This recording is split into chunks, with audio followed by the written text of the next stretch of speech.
ഞാൻ ഷുക്കൂർ വക്കീലിലേക്ക് വരികയാണ്. താങ്കൾ നേരത്തെ പറഞ്ഞതിൻ്റെ തുടർച്ച തന്നെയാണ്. ഇപ്പോൾ സജീഷ് പറഞ്ഞു നിർത്തി, തിരുത്തൽ പ്രക്രിയ മുസ്ലിം ലീഗിൽ ആരംഭിക്കാൻ പോവുകയാണ്, അസംതൃപ്തി അവരുടെ അണികൾക്കിടയിൽ പടരുകയാണ് എന്ന് അദ്ദേഹം സൂചിപ്പിച്ചുകൊണ്ട് പറഞ്ഞു. ഇത് ഇവിടെ ചർച്ചയിൽ പങ്കെടുക്കുന്നവരെക്കാൾ,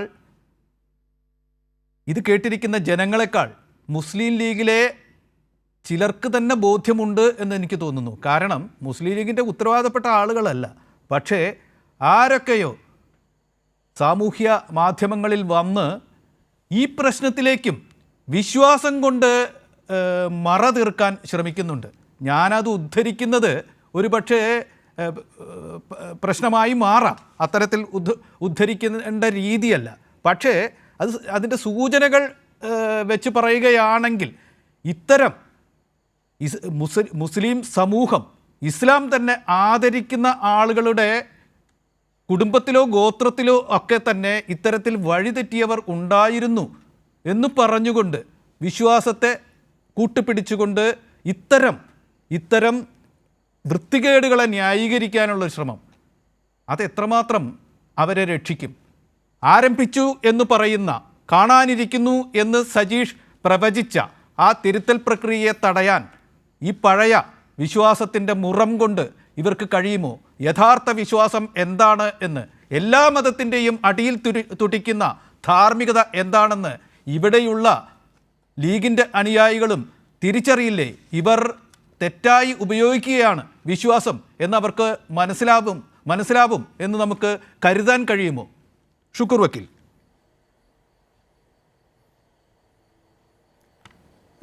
തീർച്ചയായും NPC അത് മുസ്ലിം ലീഗിൻ്റെ അണികൾ തിരിച്ചറിയുമെന്ന് തന്നെയാണ് ഞാൻ വിചാരിക്കുന്നത്. മുസ്ലിം ലീഗിൻ്റെ ചരിത്രത്തിൽ നമ്മുടെ ഇ ടി മുഹമ്മദ് ബഷീറും PK കുഞ്ഞാലിക്കുട്ടിയും ഡോക്ടർ MK മുനീറും അടക്കമുള്ള ഒന്നാംകിട നേതാക്കൾ മുഴുവൻ ഇലക്ഷനിൽ തോറ്റൊരു ചരിത്രം മുസ്ലിം ലീഗിനുണ്ട്. മുസ്ലിം ലീഗ് ഒരുപാട് ആ കാര്യത്തിൽ പാഠം പഠിച്ചതാണ്.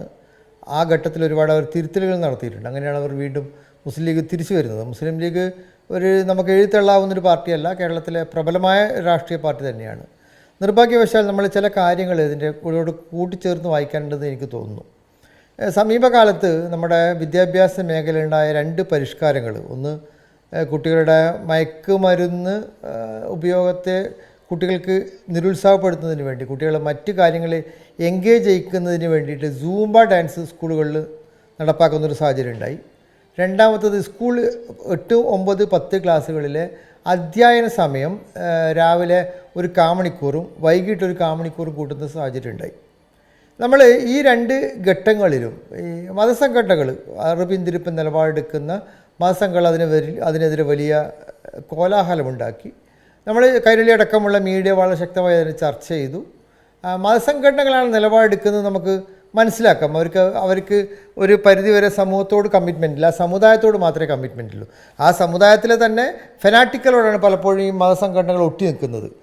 അതിലെ ജൈവികമായി ഉണ്ടാകുന്ന ജനാധിപത്യത്തോടോ മതനിരപേക്ഷതയോടോ അവർക്ക് ഒരു പരിധിവരെ കമ്മിറ്റ്മെൻ്റ് ഇല്ലാതെ അവരെപ്പോഴും ഈ ഫെനാറ്റിസത്തോട് ഒട്ടി നിൽക്കുന്നൊരു സമൂഹമായിട്ടാണ് കുറേ കാലമായിട്ട് കേരളത്തിലെ എല്ലാ വിഭാഗത്തിൽപ്പെടുന്ന അതാത് മതത്തിൻ്റെ നടത്തിപ്പുകാർ ചെയ്യുന്നത്. പക്ഷേ മുസ്ലിം ലീഗ് ഈ 2 ഘട്ടങ്ങളിൽ മുസ്ലിം ലീഗ് എടുത്ത നിലപാട് വളരെ പ്രധാനപ്പെട്ടതും നമ്മൾ സമൂഹം ഗൗരവത്തോട് കാണേണ്ടതാണെന്ന് എനിക്ക് തോന്നിയിട്ടുണ്ട്. ഒന്ന്, സൂംബ നൃത്തം ഘട്ടത്തിൽ വന്നപ്പോൾ TK അഷ്റഫ് എന്ന് പറയുന്ന അധ്യാപകനെ ഒരു ഘട്ടത്തിൽ സസ്പെൻഡ് ചെയ്യണമെന്ന് ഗവൺമെൻറ് ആവശ്യപ്പെടുകയും അയാൾ സസ്പെൻഡ് ചെയ്യുകയും ചെയ്തു. ആ ഘട്ടത്തിൽ അയാൾക്ക് പിന്തുണയുമായി വന്നത് പ്രധാനപ്പെട്ട മുസ്ലിം യൂത്ത് ലീഗിൻ്റെ ഈ നമ്മൾ ചർച്ച ചെയ്യുന്ന സെക്രട്ടറി PK ഫിറോസാണ്. പിന്നെ വരുന്നത് KM ഷാജിയാണ്. പിന്നെ വരുന്നത് കുഞ്ഞാലിക്കുട്ടി സാഹിബാണ്. അതേപോലെ തന്നെയാണ് ഈ സമസ്ത അടക്കമുള്ള ഈ സംഘടനകൾ സ്കൂൾ മാറ്റവുമായി ബന്ധപ്പെട്ടുണ്ടാക്കിയ ചർച്ചയിൽ അതിലും ഇവരങ്ങ് പിന്തുണ പ്രഖ്യാപിക്കുകയാണ്.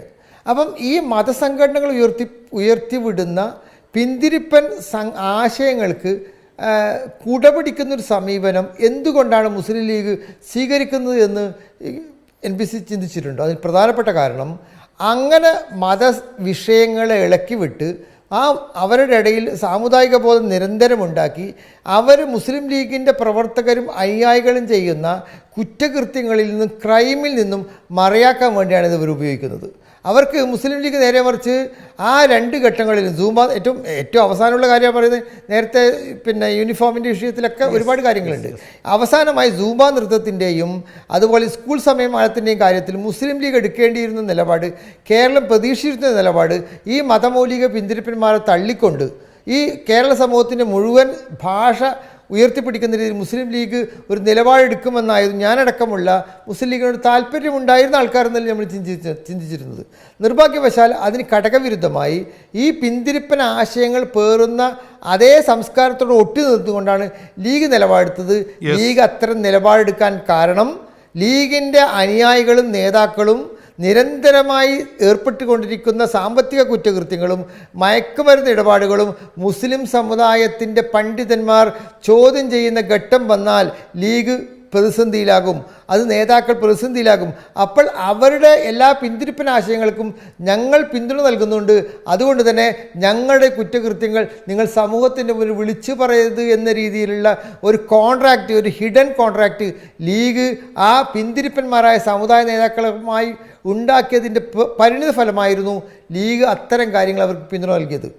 ഇതിൽ മാത്രമല്ല, നമ്മൾ എല്ലാ വിഷയം പരിശോധിച്ച് നോക്കിയാലും മുസ്ലിം ലീഗ് എടുക്കുന്ന സമീപനം ആ സമുദായത്തിൻ്റെ വികാരം ആളിക്കത്തിച്ചുകൊണ്ട് അതിൻ്റെ നേതാക്കൾ നടത്തുന്ന ക്രൈമുകളെ ഒളിച്ചു വെക്കാനുള്ള മറയായിട്ടാണ് ഇത്രയും കാലം ഉപയോഗിച്ചത്. ഇപ്പോൾ സമീപകാലത്തുണ്ടായ ഒരു വിഷയം എന്താ? നേരത്തെ ഇതിനൊക്കെ ഒരു ധാർമ്മികതയുടെ പേരിൽ ജമാഅത്തെ ഇസ്ലാമിക്ക് എതിർത്തിരുന്നു. ജമാഅത്തെ ഇസ്ലാമി ധാർമ്മികത ഉയർത്തിപ്പിടിക്കുന്ന ഒരു സംഘടനയാണെന്ന് ആൾക്കാരുടെ തോന്നലുണ്ടാക്കിയിരുന്നു. മീഡിയ വണ്ണൊക്കെ എതിർത്തിരുന്നു. പക്ഷേ കുറച്ചു കാലമായിട്ട് മുസ്ലിം പരിവാർ എന്ന രീതിയിൽ എല്ലാ നിലയിലുള്ള അതിക്രമങ്ങളെയും ജമാഅത്തെ ഇസ്ലാമി അടക്കമുള്ള ഈ മുസ്ലിം പരിവാർ ഒത്തൊരുമിച്ച് ഈ ക്രൈം ചെയ്യുന്ന ആൾക്കാർക്ക് വെള്ളപൂശുന്ന സമീപനമാണുള്ളത്. ഇത് കേരള സമൂഹം തിരിച്ചറിയുന്നുണ്ട്. മുസ്ലിം സമുദായത്തിൻ്റെ അകത്ത് തന്നെ ഇതിനെതിരെ വലിയ പ്രതിരോധവും വലിയ ശക്തിയും ഉയർന്നു വരുന്നുണ്ട് എന്നുള്ള സജീഷ് പറഞ്ഞതിനോട് ഞാൻ യോജിക്കുകയാണ്.